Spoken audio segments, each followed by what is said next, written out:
it has a kind of a buzzword, like a hashtag now, which is the chilume scam. In their manifesto, they promise yeah. that they are going to bring about a policy Yeah. to ensure that voter data is protected. We are entering a new era of surveillance and of micro-targeting, right? Never before have political parties have had this kind of data and to remotely target voters. That, okay, we know that there are some people who manage to pose as government officials. In the chilume scam, that's what happened. People landed up saying, I'm a BLO, share all your information. What is scarier about this latest thing that both of us worked on the story, a lot of us worked on the story, is that the leak happened from inside the BBMP. So we are a very small outlet. You know, we have around 3-4 reporters only, and there are outlets over here with a reporter in every district. And this is bigger than the News Minute. This is an issue that concerns you and me. Hello and welcome to yet another episode of TNM Poll Watch. In this episode, we are going to talk about the voter data theft, which you have been reading about for the past few months. The News Minute had investigated a story in which we brought to light how voter data is being stolen by people who are posing as government servants. And this is a story that had created a huge impact. The Election Commission had also ordered a probe, and they have also come up with a report. To talk about this, I have with me Sudipto Mondal, News Minute's executive editor. Sudipto, thank you so much for joining us. So what is this voter data theft? This is something which I've been hearing about, particularly in Karnataka, in Bengaluru. And is this a huge menace? Yes, so it has a kind of a buzzword, like a hashtag now, which is the chilume scam. In fact, we took, as you know, you were also part of the conversations in those days. It took us almost 3 months and a team of 6 people plus another partner outlet to break this scam. And the reason it took so much time is because of the scale of that scam. It was spread across Bangalore. Lakhs of voters had their data compromised. So the chilume scam has in fact become our calling card now. You know, a lot of our young reporters, when they go out into the field, you know, they say we are from that organization which broke chilume, and immediately people recognize. So, I mean, in addition to that, you know, the political impact it had, I think, is very important, because I think the opposition parties played a pretty strong role at that point to raise this issue. So I do believe that it plays a very big role in this election. No, we have actually started a conversation about this issue, because this is something that has been happening and we don't know about it. But once it has come to light, even the Congress in their manifesto, they promise that they are going to bring about a policy to ensure that voter data is protected, because this is sensitive data. This is a data through which politicians can reach you. Otherwise, the electoral rolls, usually they don't have the numbers, they only have the address. But this is a very specific and a very peculiar case where your data, sensitive data, is in the hands of some dubious companies. Yeah, absolutely. Because, okay, just to give you a sense of how scary this is, or how, you know, why we should be worried about this, I'll just quote an election official who said that, you know, I was sitting across talking to him, and he said, off the record, Sudipto, we are entering a new era of surveillance and of micro-targeting, right? Never before have political parties have had this kind of data and to remotely target voters, right? So that is, I think, in a sense, a game changer in terms of electoral fraud. I mean, if you consider where it started from, booth stuffing to booth capturing to so many other things. Now, this is the most high-tech, most sophisticated way in which things are being done. But the one thing is that, you know, what I'm happy about it is this conversation led to vigilance from the Election Commission, also from the people. And the reason I say this is because there have been a lot of copycat crimes as well. Now we have discovered that chilume might be a buzzword for us, but the scam is much bigger than chilume, and that there are other companies involved. And just 3 days ago, in fact, you know, there was a company which was tracked by the EC and the police. They managed to raid that company on the basis of a complaint by a vigilant voter. You know, and the voter has complained saying what? That just like how chilume had all this kind of very sensitive data, there's a company which has sensitive data. They raid that company, they discover like large databases, and they discover that it is not in Bangalore, it's in Melkote. Melkote, which is what? Which is about 130, 150 kilometers from here. So even if this is happening in remote areas or Yeah. like in constituencies far away from Bengaluru, we did another story about another dubious Oh, yes. company. Oh, yeah. In fact, we managed to get into that system and to That was see crazy. You were what part of exactly. it. Yeah, You yeah. did talk I about was it. looking at Yeah, it. yeah. So they had said that there are some 6 lakh voters, male voters, female voters, and in fact, what we figured out was they have a real time updating facilities Yeah. of how many votes are being polled in a booth Right. and unsurveyed voters or something like that, because these are all this is something which is very scary. That and to talk about that, you spoke to some of the election commission officials Yeah. about that story Yeah. as well. So what kind of data? Oh, that is scary at this? another level. Yeah. Okay. The reason is that, okay, we know that there are some people who manage to pose as government officials. In the chilume scam, that's what happened. People landed up saying, I'm a BLO, share all your information. What is scarier about this latest thing that both of us worked on the story, a lot of us worked on the story, is that the leak happened from inside the BBMP, allegedly. Because this data that this company had was ERO net data. This is essentially the Form 6 in which we fill out our application. That Form 6 is digitized and uploaded into the ERO net. That entire thing had just Control C, Control V, copy pasted. So it's a copy of Yeah. EROnet, which Yeah. only the election commission officials have access to. Yeah. Others have access. They Huh. have access to other data, but not the phone number. So the ERO net data that these people stole was all your personal data corresponding with your phone number. Either what will happen? Either you have just the phone numbers and you have to figure this part out, or you have all the other data. You don't have the phone number. In this case, these two things came together, and suddenly it became worth its weight in gold. And what is scary is that it was leaked by somebody from inside who had access to the ERO net and given to this company. So talking about the Chilume case, what is the update? What did the Oh, probe wow. find actually? Are there any politicians behind this voter data theft, Yeah. this electoral fraud? See, it is. I can't go as far as to say there are certain politicians behind this thing, and that although there are allegations that these politicians were the masterminds, I won't go as far as to say that. But definitely, the role of certain BJP leaders has clearly come out on paper as part of the investigation that the ACI conducted. The name of Ashwath Narayan, CN Ashwath Narayan, has come. So, and it is such an irony that we are talking about data, and here is the IT minister, right? And So they know the they know importance of data. that- Maybe I don't know. exactly. Okay. And imagine if we are talking about a state functionary who's such a high-ranking person. Imagine the resources at his disposal. If he's an IT minister, imagine the staff he has. Who knows what use that staff was put to? I am not going to go as far as to make allegations, but definitely it raises several questions about the role of senior state functionaries, senior functionaries of the ruling party, of the ruling establishment. If you'll allow me, actually, I want to go a little further, and we need to ask what happened to the investigation, right? The kingpin of the scam, Ravi Kumar Krishnappa, is out at large. He's still roaming around, and he's applied for tenders again. And so you know that the company has been blacklisted. Yeah, right? yeah. Chilume has been blacklisted. Now imagine that. I mean, I would only call it cheeky, right? This guy was blacklisted, despite which he applies for tenders for what? For ECI work only. Okay, and when those tenders are, whatever, when those tenders are not accepted, saying that you're a blacklisted company, they go to court. At a time when everything is already out in the open about how they function. And the court thing is one thing I want to really. So what's happening in the Yeah. court? What's happening in the case? Because one, there is a blacklisted company, Yeah. and that same company goes to the court saying that we are not getting tenders.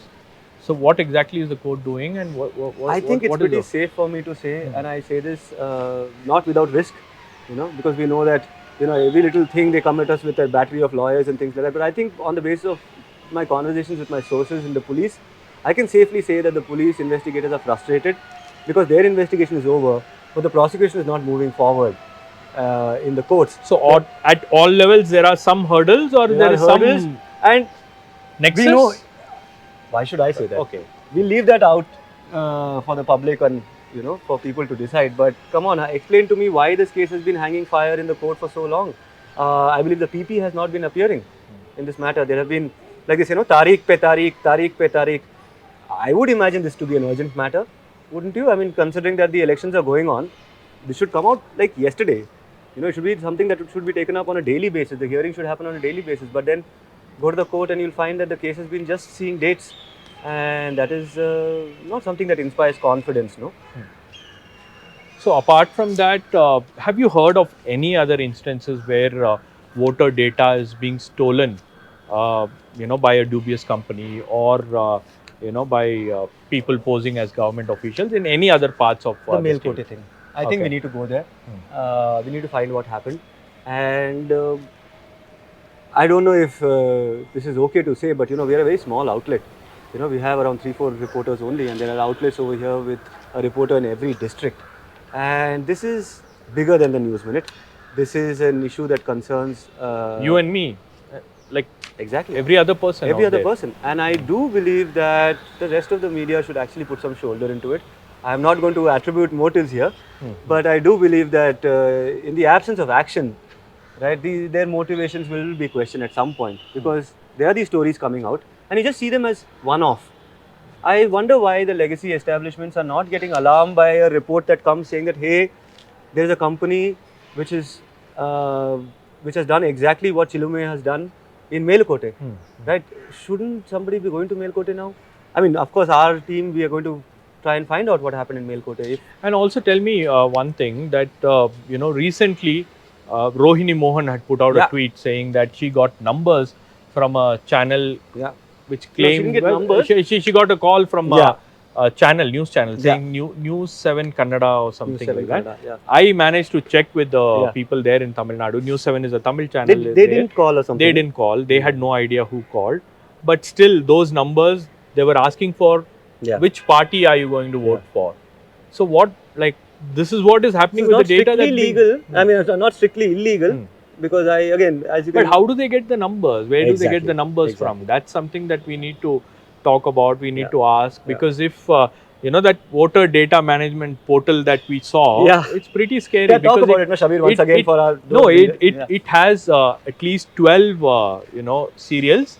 One with your. This is just to remind you. This is about the story where we are talking about ERO net data which was downloaded. That's the Election Commission data. Yeah. So one which has your EPIC number, which is your voter ID number, and it has the serial number of your voter ID, and it also has the part number in which there are several books in which part your name appears or your family member's name appear, and then they have your relative's name, a co-voter inside your who and the services they are offering. And what they do is they have the phone number, and plus they know your gender, your male, female, but that is something that you get it on the electoral rolls as well.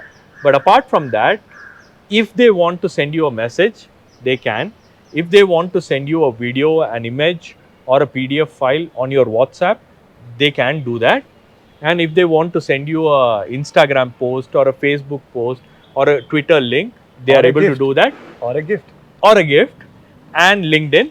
Or even if what the Election Commission officials are scared of is that if the user decides that I want to send this person money via UPI, Google Pay or Paytm or whatever it is, they can easily do that. And that's something that the Election Commission officials are scared of. And in one go, you can send at least 1 lakh messages. In one go, you can send 1 lakh messages. In one go, you can send 5,000 WhatsApp messages. These are the services being offered. These are the services that are being offered through that portal, which is called the Voter Data Management Dashboard. And it also has a link. And it's only for one constituency, that Bengaluru South constituency that we found. But there are such voter data management portals for all the constituencies in Karnataka, is what the Election Commission One officials independent believe. candidate blew the whistle. Otherwise, we would have never known, because it came as a WhatsApp message to him saying that there is a free demo. You can log in and you can check the services that are offered by us. But how dangerous is this, Sudipto? It compromises the entire elections, right? It vitiates the entire thing. Imagine we are talking about where we, at one point as reporters, when we started, we used to go looking around for bundles of cash, right? Now that entire thing will slowly just vanish, it seems, because people can just transfer on a UPI and what, no touch, what is that, COVID safe transfer. Yeah, COVID safe. Yeah. COVID safe transfers. And No that is contact delivery. No That is contact what. Yeah, delivery. no contact delivery. Scary, Maybe. And yes, definitely, I would now that we are seeing all of these things, that election official, what he said, right, which is that this game has changed, and it has changed probably in a way where we'll never go back to the past anymore. We can't, because so much of it has got digitized from the actual voting itself, and again, I don't want And to cast there are also aspersions on the voting. there are also Yeah. stories that have come up where people have complained on Twitter saying that we received calls from so and so political party asking them to vote for us. Yeah. How did you get your numbers? How did you manage to get my WhatsApp number? Yeah. These are things that we keep hearing time and again. But this is a very serious issue that, like Sudipto said, it vitiates the entire electoral atmosphere. If you have money, you can buy this data and you can reach out to the voters directly. You can send them gifts, you can send them money, or you can do whatever you want. But also, Shabbir, sorry to cut you here, but I think we should also start thinking about the commercial uses of this data. yeah, exactly. Right, for a company which is trying to see, I remember in college we used to go for these group discussions where these companies would pay you money to get a sense of what the youth is thinking and all of that. They would spend so much money on market surveys, on trying to profile the buyer. What is the mental makeup of a buyer? What is the social makeup of a buyer? What is the economic makeup of a buyer? Now, all these three things are available. If it's useful data for a politician, imagine for a company that is looking to understand the mind of its buyer. Targeted audience. Targeted. So, when we talk about micro-targeting of voters, we are talking also about the same data that can be used for micro-targeting of buyers, of the market, Close on the heels of chilume, a company has been contracted by the BBMP to provide some very sensitive material to the election commission, surveillance equipment, internet-enabled devices, IP, cameras, and that kind of thing. And these two companies were unregistered. So TNM, that trail ran cold, but we went and tried to look up their addresses. Their addresses are fake. Okay, and when we try to snoop around a little, again, our sources say that, hey man, could this be the old company in a new avatar, right? Because these are just examples of really how there is a layer beneath that we are not at all aware of. We are looking at these great processions, these announcements, rallies, manifesto release, road shows, manifesto release. And here there are shady companies. So one of the companies had been contracted to give out tents in which the election commission people have their checkposts, right? Those tents. The tents came with CCTV cameras, and the money for the CCTV camera was spent by the company providing it, extra money. Okay. And the election commission officials, they realized after some point that, hey, wait a minute, the people who we are trying to surveil are trying to surveil us. We are getting surveilled instead of us doing the surveillance. And where are we? It's a very scary situation, again, like I keep saying. They said that the communications revolution ended this era of booth capturing, and all of that, saying that it would happen at a time when you could not reach the spot soon enough because the information would not pass.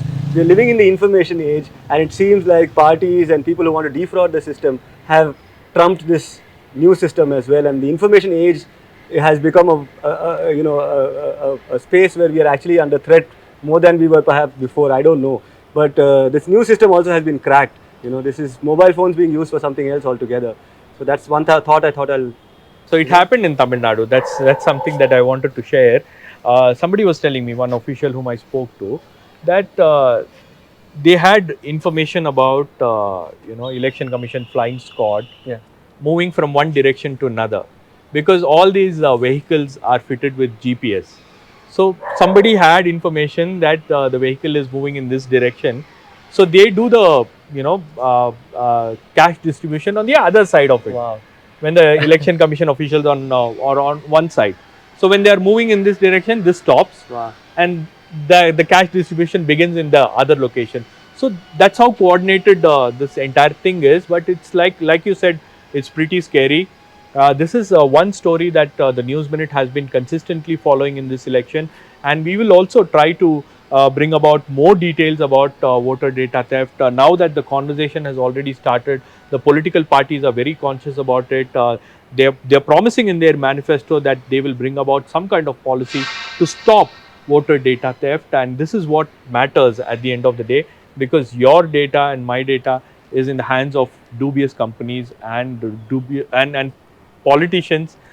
You never know what they will do, and it's all what around some 25,000 rupees. That's all Yeah. it takes for a candidate to collect your data from one particular constituency.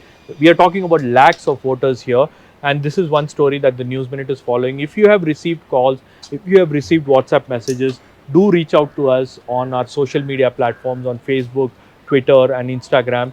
We will be definitely speaking to you, and we'll be following up this story. We have a hashtag TNM Poll Watch. Do read all our stories that are up on our websites, and follow our YouTube channels where we have interviews of leaders. We are doing ground reports, and our reporters, our TNM reporters, are touring across the state to bring you ground reports and information about that is required you to decide which way you want to vote in this election. So do follow the News Minute and also support independent journalism.